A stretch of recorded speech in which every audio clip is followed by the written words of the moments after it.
The circus came to town, didn't it, in New York City when Meghan and Harry once again decided to honour that city with their presence. You know, when you think about it, have you noticed this also? In public, nobody brings up at all the catastrophic car chase that they had. Never been mentioned again, swept under the carpet, and seemingly now they have no security problems whatsoever. That's because, of course, Prince Harry's paying very heavily to ferry his wife around, and the misbelief, of course, that there's dedicated fans and, of course, maniacs wanting to harm her or indeed get near her. As we saw in New York City, well, clearly that wasn't the case. But, of course, it happened only a couple of weeks prior to that when she popped along to the Broadway show Gypsy. Remember. But here's the problem with Meghan on a more serious note.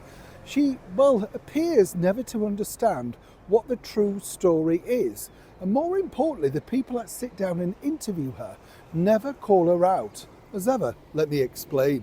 Hi chums, lovely to see you today here in the very heart of Hyde Park. A bit of a sunny moment here. It looks lovely, doesn't it? And of course, I hope you're keeping well, whatever you're doing, and do look after yourselves. You know, somebody was telling me the other day about buying vitamin pills, and I wanted to share this with you because I was looking at some recently. And you know, it's so annoying now, isn't it? Because you know, in the old days, you could sort of look at them through the jar and think, are they too big for me? You know what I mean? And now they're like torpedoes, aren't they? And then it's only when you've bought them that you suddenly can't buy, get them down or whatever, even with milk or juice or whatever. And then I love this thing, try mashing it up with a banana. You know it's there. You know what I mean? Have you resorted to the chewy vitamins yet? I like to share these things. You know what I mean? They're just colossal sizes, and you think, if they were in proper glasses, bottles, clear things, whatever, that they used to be, we could see, of course, whether we could manage them or not. I think you're with me. Absolutely. Let's get back to your story of the day. Meghan Markle, you see, sat down, of course, with the Time 100 people. And what was fascinating about this, again, what I really like to share with you is the truth as what I know. And the problem that Meghan has clearly is she reads every single thing on social media, every magazine, every newspaper. The constant lies of, I just blank it out because I'm busy focusing on that. Well, if that was the case, then you would know that people were laughing at your American Riviera orchard. If that was the case, of course, you wouldn't know either, would you, that people were very unhappy with your jam. The fact that it literally falls off the spoon and is not consistent at all. You get the picture. But then, of course, the thing that she decides to do, and this is more apparent as each time she appears in public or records anything, is claps back on the things that really are irritating her.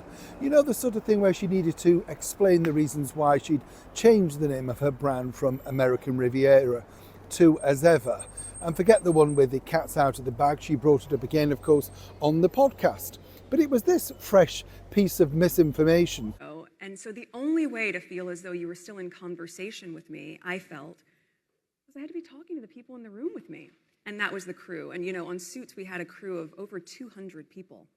So, and on this show, it's a crew of 80 people, which also, when people said, why didn't you do it in your house? It's like, well, my kids are coming home for their nap, and 80 people in the kitchen isn't really the childhood memory I would love for them to have.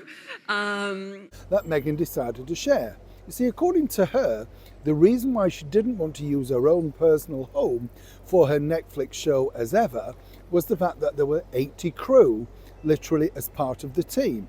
And she backed this up by saying, there was 200 crew on Suits. Not quite true on that one either. But what was interesting was Meghan's version of 80 people in a kitchen. You see, I've made many television programs and continue to do so to this day. And you can have very big crews, particularly if it's a movie or a pop video, something like that. But let me tell you here and now, there is no way that the full 80 crew are ever on site, all in one place. It just doesn't happen.